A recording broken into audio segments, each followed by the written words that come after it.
का फायदा उठाकर एक लालची सामंत ने उन्हें गद्दी छोड़ने पर मजबूर करने की योजना बनाई। यहाँ तक कि महारानी की माँ महारानी विधवा ने दी चेतावनी दी कि अगर प्रार्थना के बाद भी भोजन नहीं आया तो उसे खुद ही गद्दी छोड़नी होगी। दरबार में कई मंत्री चर्चा कर रहे थे कि अगर सेनापति यानी वही आदमी जिंदा होता तो वो कभी यह अन्याय नहीं होने देता। मॉडर्न वर्ल्ड से अपनी प्रिय महारानी को अपमानित होते थे उसने गुस्से से इंस्टेंट नूडल्स की ब्रिक को जोर से दबा दिया, जिससे कुछ टुकड़े सैंड टेबल में गिरे और जैसे ही वो टुकड़े गिरे एंशिएंट वर्ल्ड में ऑर्डर के बीचों बीच मोटे नूडल्स आ गए। सब लोगों ने इसे स्वर्ग का वरदान मान लिया। महारानी खुशी खुशी उसे उबालकर सबको खिलाया। सारे मंत्री इसकी तारीफ करने लगे मगर उस लालची सामंत ने इसे महारानी की कोई चाल समझी। ये देखकर लड़की को समझ आया कि महारानी ने ये रिचुअल अकाल से निपटने के लिए किया था। बिना देर किए उसने पूरी एक डिब्बी इंस्टेंट नूडल्स सैंड टेबल में उड़ेल दिया। अगले ही पल एंशिएंट वर्ल्ड में एक बड़ा सा पैकेट ऑर्डर पर गया और देखते ही देखते पूरा शाही भंडार खाने से भर गया। ये खबर सुनकर महारानी बेहद खुश हो गई कि अब उनकी प्रजा सर्दी से बच जाएगी। लेकिन तभी दुश्मन सेना ने हमला कर दिया। महारानी खुद किले की दीवार पर चढ़कर सेना का नेतृत्व करने लगी मगर उसकी सप्लाई और मदद पहले ही काट दी गई। अब उनकी हार ज्यादा वही थी। जवान आदमी को पता कि दुश्मनों के हथियार बहुत एडवांस थे, इसलिए वो दौड़कर कुछ मॉडर्न वेपन्स खरीद लाया और सैंड टेबल में इस्तेमाल करने लगा। जैसे ही दुश्मन किले के पास पहुंचे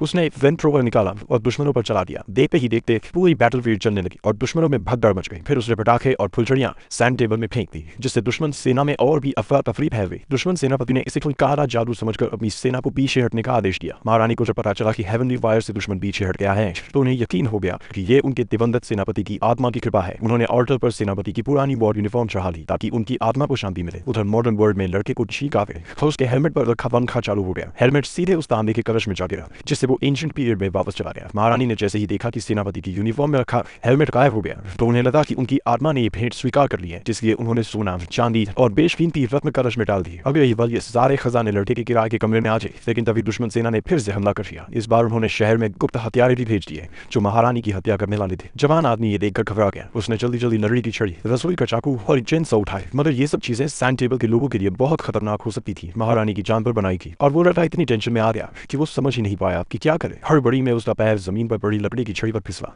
और वो सीधा सैंड टेबल में जा गिरा। महारानी ने ऊपर देखा और उन्हें एहसास हुआ कि उनका सबसे विश्वसनीय सेनापति लौट आया था।